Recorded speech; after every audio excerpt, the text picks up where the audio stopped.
tensions rising nationwide.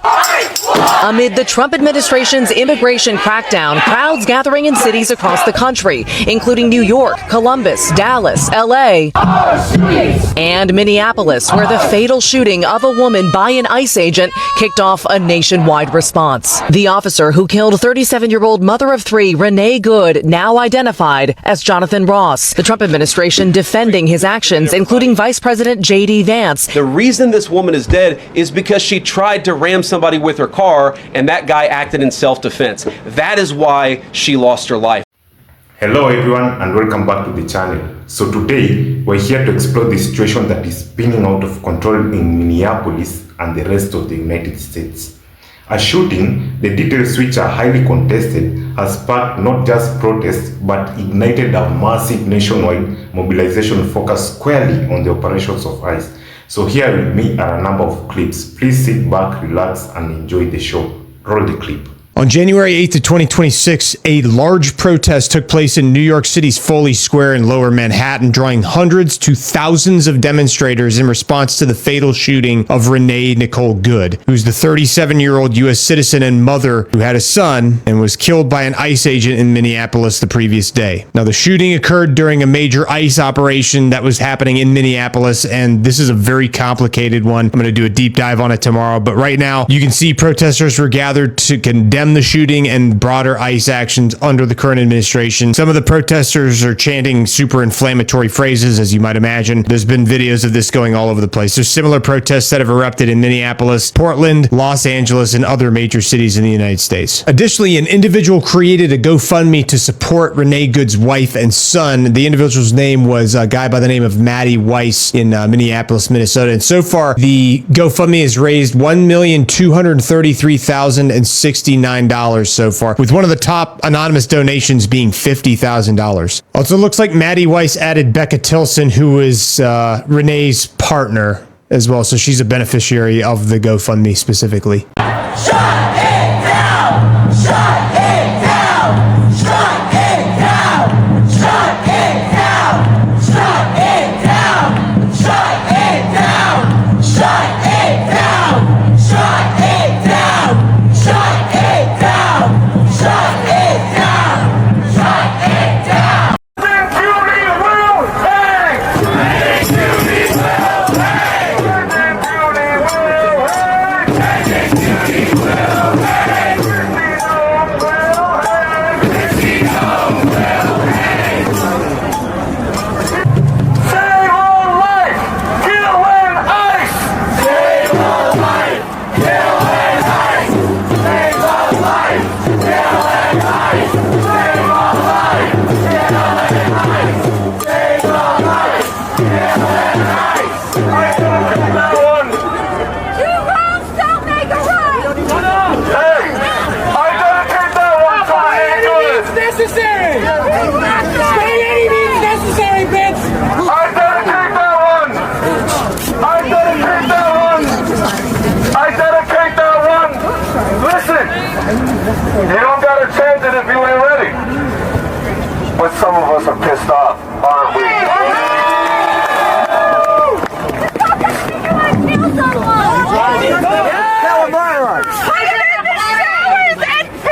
We got someone from the hands off side over here. I dedicate that one to Renee Good. When I say Renee Nicole Good, you say presente. Renee Nicole Good. Renee Nicole Good. Just for the hell of it, one more chant, because the name of Dr. Martin Luther King has been disrespected enough by these white people. Fuck Charlie Kirk! Charlie Kirk! Fuck Charlie Kirk! Fuck Charlie Kirk! Thank you for your energy. Together! Join your local rapid response group. Give to your local mutual aid. Occupy your local vacant apartment. Let's do this. This is another live look at a march happening near Foley Square. At least 2 groups gathered there in the last hour, including some New York lawmakers and advocates who are calling for more protection for immigrant families. We are the people too. We won't stop fighting free. Hands up our city now, now, now, now. One. Tonight, we have received word just 15 minutes ago that federal agents have shot 2 more people in Portland, Oregon.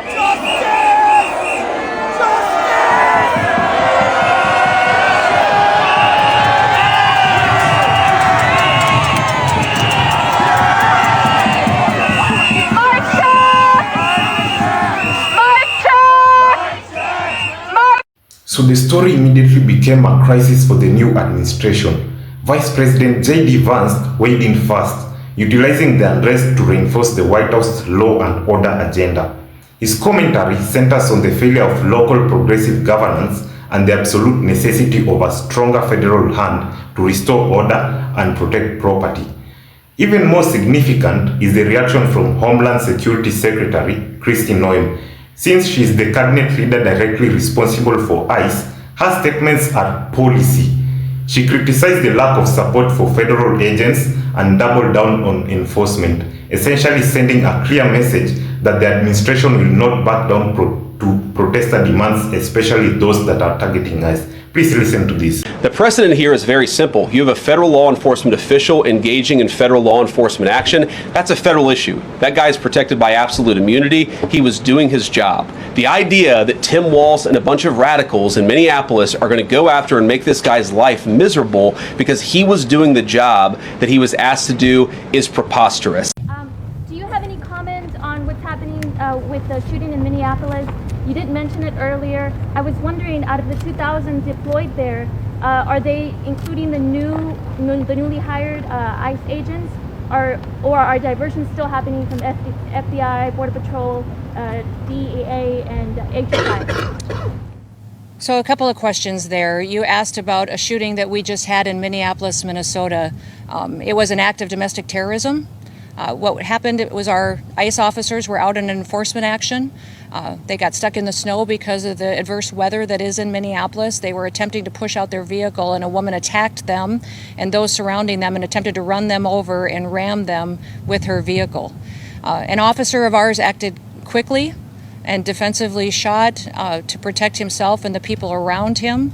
And my understanding is that she was hit and is deceased. We're continuing to gather more information, but this goes to show the assaults that our ICE officers and our law enforcement are under every single day. These vehicle rammings are domestic acts of terrorism.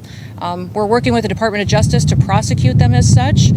We will continue to protect our ICE officers and in cooperation with other law enforcement agencies as well. You've seen me in the last couple of days deploy over 2,000 more officers to the Minneapolis area. And in the last 2 days, we've arrested hundreds and hundreds of dangerous criminals, not just fraudsters who stole from the American people billions of dollars and put it in their pockets and enriched their friends from overseas and themselves, but also individuals who committed acts of murder and rape and trafficking and drug exploitation and child exploitation. So we're going to continue to do our work. And I want to remind everybody that the act like we saw today of using a vehicle to try to kill an officer and his colleagues and the other people around him is something that every politician, every elected official, everyone in this country should be able to rally around and say that it is wrong. And that sanctuary cities and sanctuary states that protect individuals who do that should no longer be allowed. That those individuals that are in leadership positions in these sanctuary jurisdictions need to work with us to make sure that every single person that's out there enforcing the law can be safe, but also so that all of our citizens can continue to be safe too. Domestic acts of terrorism like this will not stand, and I'm grateful that we have the leadership in Washington, D.C. that recognizes it, and will make sure that it's working to keep every single community safe, regardless of who's in charge in that city. President Trump gets up every day and will work to keep people safe, whether they're in a red state or a blue state, or in a city that has a Republican mayor or a mayor that has a Democrat mayor. He's going to fight for every single American to make sure they live in a safe community and can raise their kids without fear. The sheer spread of the mobilization has put local leaders like Mayor Jacob Fry under extreme pressure. So Mayor Fry was quick to address the unrest, focusing on community pain and the need for internal review. His priority, as we've seen, is to maintain public order and demand local accountability, positioning the city directly against the federal response. Please listen to his speech. To ICE, get the out of Minneapolis. We do not want you here. Your stated reason for being in this city is to create some kind of safety, and you are doing exactly the opposite. People are being hurt. Families are being ripped apart. Long-term Minneapolis residents that have contributed so greatly to our city, to our culture, to our economy are being terrorized, and now somebody is dead. They are already trying to spin this as an action of self-defense. Having seen the video of myself, I want to tell everybody directly, that is bullshit. This was an agent recklessly using power that resulted in somebody dying, getting killed. As soon as it happened and we learned of the incident, we had several priorities. The first, of course, was to get the victim to the hospital and to get care as soon as possible. And to the family, I'm so deeply sorry. There's nothing that I can say right now that's going to make you or your relatives or the friends of the victim feel any better. The second was to get ICE off of the scene. There were dozens, if not hundreds, of ICE and federal officers that were there at the time. Having them there was only causing more chaos. Having them there was only making a difficult situation even more problematic, and one that, yes, they created themselves. The ICE agent walked away with a hip injury that he might as well have gotten from closing a refrigerator door with his hips. He was not injured. I've seen worse injuries from doing that. And so give me a break. No, he was not ran over. He walked out of there with a hop in his step. You know, this notion of inflammatory comments, I mean, come on, guys. You know, I dropped an F-bomb. I dropped an F-bomb. They killed somebody. Which one of those is more inflammatory? I'm going with the killing somebody. Dear Patriots, this is the end of today's video. Let me know what you think about this high-stakes confrontation down in the comment section below. But as always, I hope that you enjoyed the video tremendously, and if you did, don't forget to leave a like. If you are new, be sure to subscribe. I hope to catch you all in the next one. Peace.